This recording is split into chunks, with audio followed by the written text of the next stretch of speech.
Do you have a story to share with the world? Of course you do. We all have stories to share.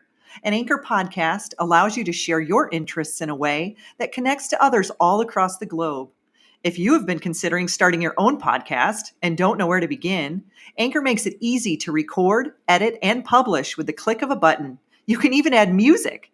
Whether it's crime dramas, self-improvement, paranormal adventures, or tips about parenting, you too can share your unique imprint on the world. Download the Anchor app or go to anchor.fm to get started today. You've got this. I believe in you. Welcome to the Existential Empath Podcast. My name is Tanya, and I am an intuitive empath. My intention is to share valuable tools and techniques that I have learned so you can tap into your own inner healer naturally and intuitively. Today, I thought that we could talk a little bit about our emotions and how they can get trapped in our bodies. So, our thoughts are electric and masculine, where our emotions are magnetic and feminine. So, let me say that again. Our thoughts are electric and masculine, where our emotions are magnetic and feminine. So, that doesn't necessarily mean just because they're feminine that's why women are more emotional. It's just that's how it is polarity-wise, okay? So when we, I've talked in previous episodes that our thoughts can kind of create our reality. And when we send those thoughts out there, they are electric. And when they're masculine, they're very, very strong and assertive, and they bring whatever we are thinking back into our reality, where our emotions are very magnetic. So when we are in a state of sorrow or sadness, we have a tendency to attract or magnetize others who are in a state of sorrow or sadness too.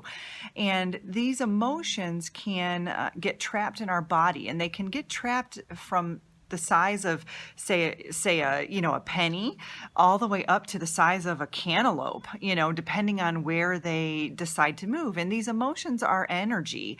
And like I've talked about before, is that everything is energy. And so when we don't process our emotions properly, they become very, very energetic, and they can grow, and they can find a way in the body to get stuck. And they're just trying to find their little happy place. And sometimes it can be in our shoulder, it can be in our lower back, or they can get stuck in areas that can cause us disharmony and discomfort.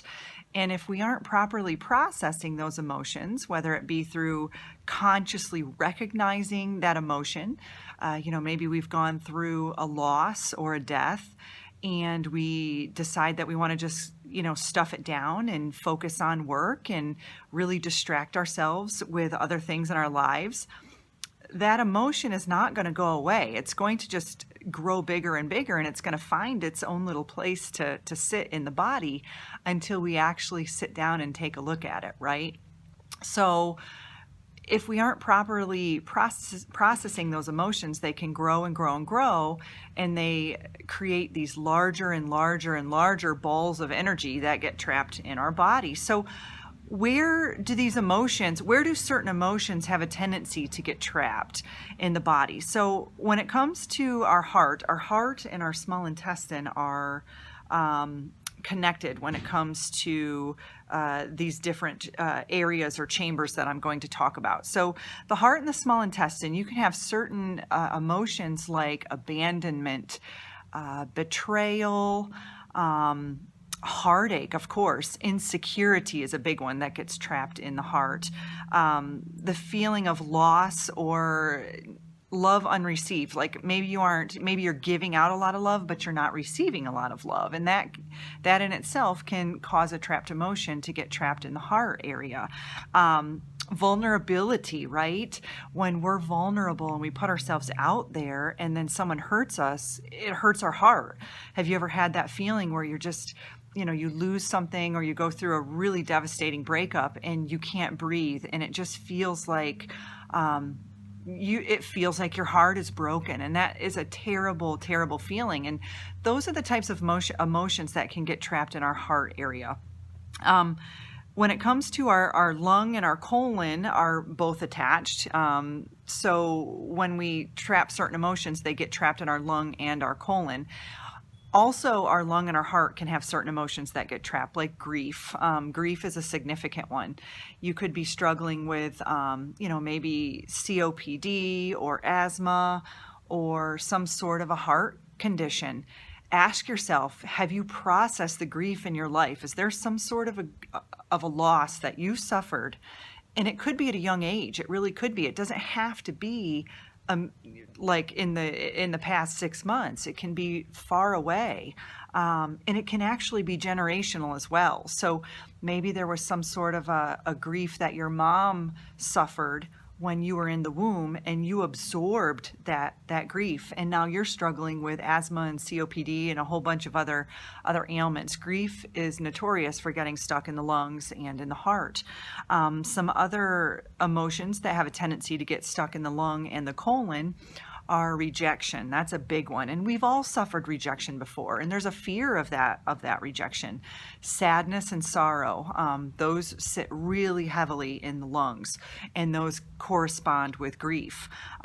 Discouragement, we've all been discouraged in our life, and this could have happened in kindergarten. Maybe something happened to you that discouraged you, and then you started to have these really weird issues with your lungs, and you've had them for all these years, and you've just maybe masked them with some allergy meds and didn't really realize that it was actually a trapped emotion that wasn't processed, and now it's exacerbating itself and causing you some discomfort through various symptoms. Some other emotions that can get trapped in the lung and the colon are confusion, self-abuse, when we kind of self-sabotage ourselves or we abuse ourselves, especially from a mental standpoint. That can cause a lot of imbalance in our lungs and in our colon. Stubbornness, hi, that's one of the ones that I've probably struggled with the most, and this is a common trait amongst my ancestral lineage, is stubbornness. So I have been really working on releasing the stubbornness, not only in my own personal energetic field, but also from a generational standpoint as well. So those are just some of the emotions that can get trapped in those certain areas of the body. The spleen and the stomach go together, and some of the emotions that can get trapped there are a big one, anxiety, right? So think of it, when you have anxiety, your stomach gets really tense, and you can have some upset in the stomach, right? So that's just being exacerbated by those emotions that are running really strong in that solar plexus area of the body. Nervousness and worry, they all kind of go hand in hand, right? Anxiety, nervousness, worry. Despair and disgust can also fit in there too, right? Like when you feel disgusted by something, then that is something that you could have some sort of symptoms that are running wild in your solar plexus or your stomach area. We don't really think of the spleen very much. It's kind of an organ that's just kind of chilling there, but the spleen does a lot of things for us, and that's a very predominant area where some of these emotions can get trapped. Some other emotions that can get trapped in the spleen and the stomach are failure, the feeling of failure. And we've all been through that before, where we felt like we failed. And you get that, that gut-wrenching feeling of, what did I do? I shouldn't have done that, or I shouldn't have attempted to do that. But, really failure is just a lesson for us to learn. If we fail at something, then we just know that that's not right for us, or not the right direction or the right path, or we need to take a look at it from a whole new perspective. So when we look at failure, we just need to look at it with a different set of eyes. But it is one that has a tendency to get stuck in our stomach. Also, lack of control. This is a big one for me, considering I have really been working on releasing a lot of the obsessive compulsive disorder that has run in my family lineage. And it's really tough to not have control over things. I know some of us, that's kind of our way of life, is really making sure that we have control, because it makes us feel stable and steadfast in our life. But many of us who have control issues have stomach issues too. Irritable bowel syndrome, ulcers possibly. Those types of things can come from having that feeling of really wanting to control things in our life. Helplessness, hopelessness, those feelings of despair, those can all sit really, really deeply into our colon and can cause us some of those bowel disruptions that are not so fun to, to deal with. Low self-esteem. All right. So low self-esteem is a big one. And this is one that, can really sit really tight in the stomach area. So when we have low self-esteem, we don't feel strong, we don't feel confident in ourselves. And when we have low self-esteem, we kind of have a tendency to want to hunch over and hunch our shoulders, which then hunches our stomach area, and it can cause our organs to really move around and sort of conform together. And that is an area where those emotions can really get trapped and cause us some, not so pleasant symptoms. Another area that can have emotions get caught up in it are the liver and the gallbladder. So the liver is that filtration system. That's one of the biggest organs in our body, and that's the organ that can really hold a tremendous amount of emotions. And we all know, we've all heard that the concept of an angry drunk, right? An angry drunk. So when you drink alcohol, the liver filters that alcohol, and that's where the emotion of anger can get trapped. So, and I working in organ transplant, I used to see a lot of recipients who were waiting for a liver transplant, and one of the common traits that they had was anger, and it was because their liver wasn't functioning properly, it wasn't flowing properly, and some of those emotions would get really trapped and stuck in there, as well as bitterness, right? So bitterness can get trapped in the gallbladder and cause a lot of harm there, whether it be gallstones or just discomfort in the gallbladder area. One of the big ones that I work with a lot of clients on is guilt. Okay, guilt really is one of the biggest ones that I think 99.9% of people have somewhere trapped in their body, and it's usually in the form of a very deeply seated emotion. Guilt isn't one that says, hey, I'm here, I'm standing out, time to be released. Guilt is one of those little guys that kind of burrows itself in there, and it gets really, really deep into the liver and into the gallbladder. So if you've ever gone through and done a whole body cleanse, and you started to notice all these emotions bubbling to the surface, anger, guilt, bitterness, resentment, hatred, you feel these really, really strong emotions, and you're like, why am I feeling this way? I'm just cleansing my body. Well, it's because your liver is being cleansed, and when your liver is cleansed, it's bringing all these emotions to the surface. And at first it may seem very, very startling, and you're like, why do I feel so much hatred towards this person, or why am I so resentful from a past relationship? And you're going through that cleansing process. So some herbs that you can use for the liver to help kind of, get you through that process are dandelion root, milk thistle. Those are some really good herbs that you can use. You can get them in a tea form. That's usually how I take them. The roasted dandelion tea is really good. And I usually combine the milk thistle in there. Those are some ones that can help cleanse that liver. So if you're feeling stuck or stagnant and you're having some of these deep-seated emotions, then you want to look at your liver, and you want to, try to find natural ways that you can cleanse that liver, because when you physically cleanse it, those emotions are going to come to be cleansed to the surface as well. And when you become consciously aware of what's going on, then it makes it a lot easier to move those emotions out, because like I said, they're magnetic. Some other emotions that can get trapped in the liver and the gallbladder are depression. Right. So when we have a sluggish liver, what we would call it in the healthcare field, a fatty liver, that's where the emotion of depression can sit.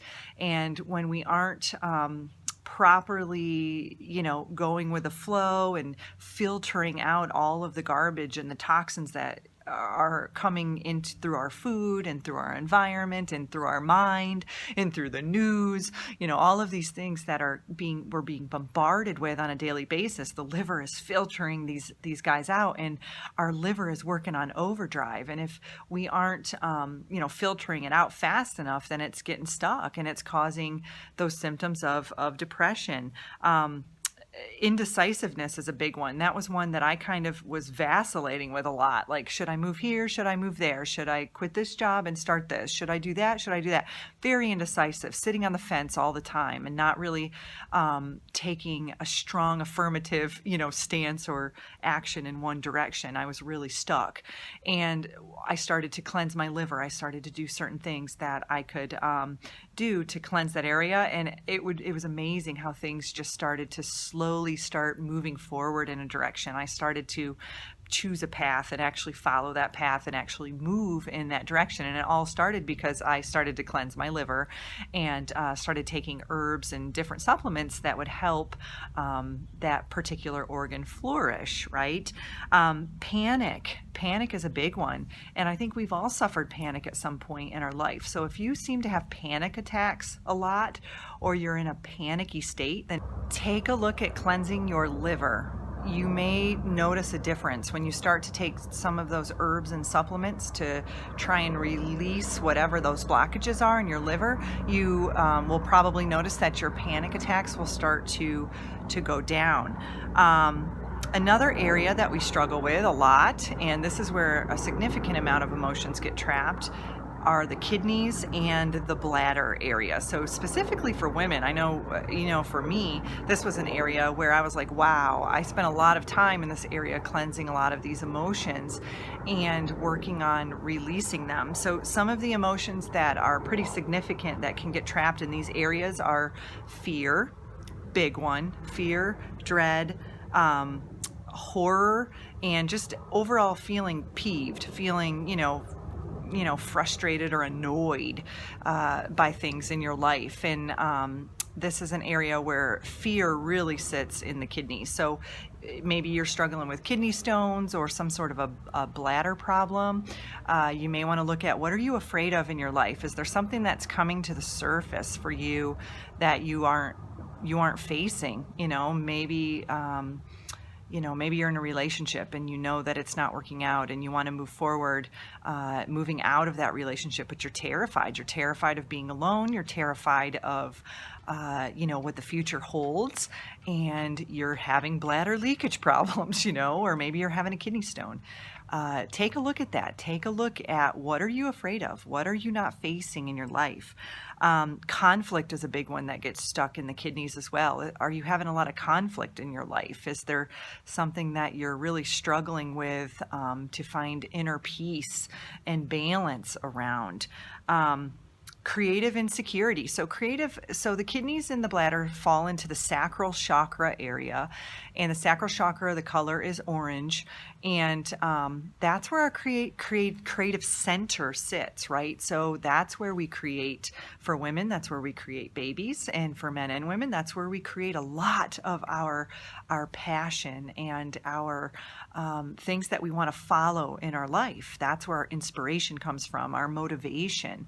And when that area gets blocked, it can cause a lot of disruption, right? A lot of disruption. So if there's an area that you're just feeling really creatively blocked, then you might want to take a look at working on cleansing out those kidneys. And when, there's many ways that you can clear these organs that I'm talking about. You can either do it through a physical cleanse, or you can actually do it through what I do is the emotion code when I'm working with clients. So like I said in the beginning, emotions are magnetic. So what I do with clients is I actually connect to their energy, and I use applied kinesiology, which is a form of muscle testing, to test what is going on in that area of the body. Is there some sort of an emotion that is stuck? And if there is, then we just use a magnet to eliminate that. So it's kind of like, I explain it like a credit card, right? So you've got a credit card and you have all your information on it, and it's working properly. But the moment you take a magnet and you swipe it, over that credit card, it eliminates its capability of being able to be used, right? It eliminates that information on the credit card. Or if you've had a hotel key card, it's kind of similar, right? You swipe it with a magnet, it just resets that entire card. That's how our energetic system works as well. So when we have that emotion and we bring it from the subconscious mind, from being trapped in the body, to the conscious mind, and then we're eliminating it magnetically, and we don't have to do it magnetically. It's just that it works pretty quick when you do that, but you can also do it through intention. So if you know that there's a particular emotion that is trapped in your body, then you can bring it to the conscious and then intentionally release that. So there's a variety of ways that you can do that by releasing those emotions. And I just wanted to talk about that for a minute, because you're probably thinking, well, geez, I have all these trapped emotions, and then now how the heck do I get rid of them? There's so many ways you can do it: through mindfulness, meditation, EFT tapping, which is another modality that I do. And if you're ever interested in booking a session with me, then just visit my website, www.thesoulcafe.org, and you can learn more, about the different modalities that I utilize when I'm working with people to help release these trapped emotions. But you can do them on your own too. You just have to know the route and the modality to use to be able to do that. And I always say, go with your heart. Whatever your heart is telling you to do, then follow that, right? Because the heart is our compass. It's our GPS system. It's our mechanism of following the right path. Okay. So the feeling of being unsupported also fits in the kidney and the bladder section. So for me, I talked a little bit about moving from Florida to Washington in my last video. And when I first got here, I didn't have anybody here, to help me. And I started to get very, very severe lower back pain, debilitating lower back pain. And I could not figure out what it was from. I'm like, what is going on? Well, about a week or 2 weeks ago, my parents visited me and my back pain started to go away. And I thought, what is happening? Well, I began to realize that my back pain was a symptom of feeling unsupported. I was out here all alone. I was doing all these things by myself, and I was struggling with such severe back pain because I was feeling unsupported. And now I'm, getting out there, I'm meeting friends, and I've got, a few friends who have moved in, to the area. So I'm feeling much more supported in where I am than I was, 8 months ago. So for me, it was very eye-opening, because I was looking at this from a physical standpoint, and it really was an emotional issue that I was having that didn't really come to the surface until I got the support that I needed. And the moment I got it, my issues started to dissolve. So those are some of the emotions that sit in the kidneys. Now, we also have one more kind of compartmentalized area that we all really, as a collective, have a lot of emotions that need to be cleared, and that is our glands, like our thyroid gland, our thymus gland, and our sexual organs. This is an area that I think as a collective we have all been abused at some point. Maybe not physically, but it could be emotionally, mentally, or spiritually abused at some point. So some of those emotions that sit in that area, which would be the sacral chakra area as well, are going to be jealousy, longing, lust, humiliation. That's a big one. I think we could have been humiliated as kids or shamed in some sort of way. And now that kind of sits in our reproductive area. So when I work with especially women who may be having some sort of problem conceiving, or having some sort of, maybe endometriosis or something like that, I usually go straight to these emotions and see, okay, well, at what point in our life we muscle test, did we experience this particular emotion? And is it generational? It could be generational. Like I said before, when we're sitting in our mother's wombs, we are like little sponges soaking up all of the emotions that she's experiencing. And it even can go back even farther than that. We're soaking up her emotions that she experienced in the womb of her mom, right? So as women, we are really soaking that in, and men too, because we all experience those types of emotions. Some other emotions that can get caught in those sexual glands are going to be some pretty big ones: shock, and the feeling of being unworthy or worthlessness.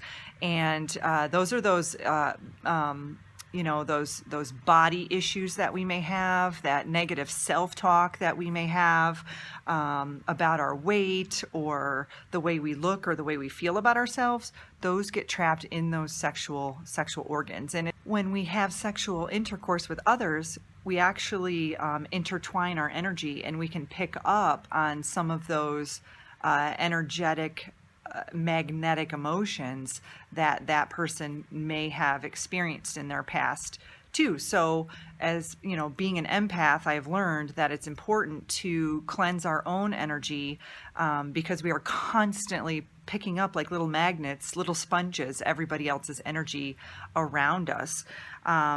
So those are some of the emotions that can get trapped in the body. And I wanted to talk a little bit about this amazing book that I utilize with my clients as well.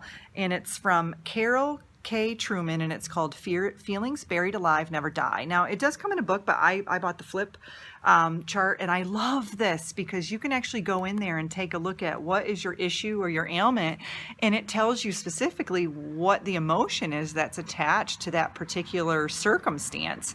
And what I've begun to realize is that our emotions are like onions, okay? So we may have an emotion on the top that, you know, could be jealousy, but then if we go deeper and deeper, it could lead to what's called abandonment, right? So if we go really deep into the onion and start to peel away all of those layers, we begin to realize that there's a lot more emotions that are, you know, could be trapped.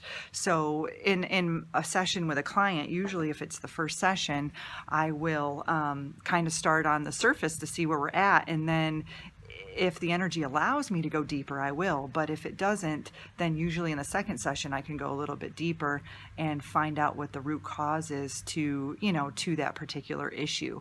Maybe they're on a subconscious level aren't really ready to experience the release of that particular emotion that could be trapped.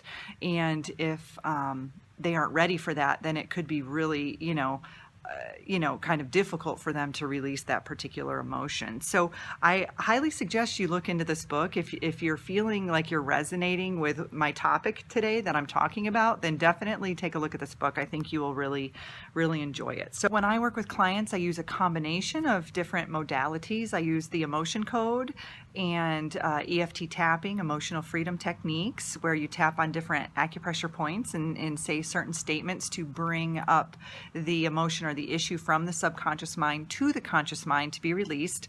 And I am also level 3 certified in Reiki, which I don't utilize as much, but I do utilize it depending on the situation with each individual client. So every session for me looks different, when it comes to that client, and depending on whatever the issue, ailment, symptom that they're coming to me with, we're just kind of going where the energy is taking me. So, they may have an issue in their lower back, and somehow I'm releasing something from their shoulder because it could be connected at some point. Because like I said, it's all like an onion. As you begin to peel away those layers, it's every layer that you peel away gets you closer and closer to that root issue. You deserve to navigate your life as an empath in alignment with health, happiness, and abundance. To learn more about the services that I provide, including Beyond Quantum Healing Hypnosis, EFT tapping, and the Emotion Code, visit my website at www.thesoulcafe.org.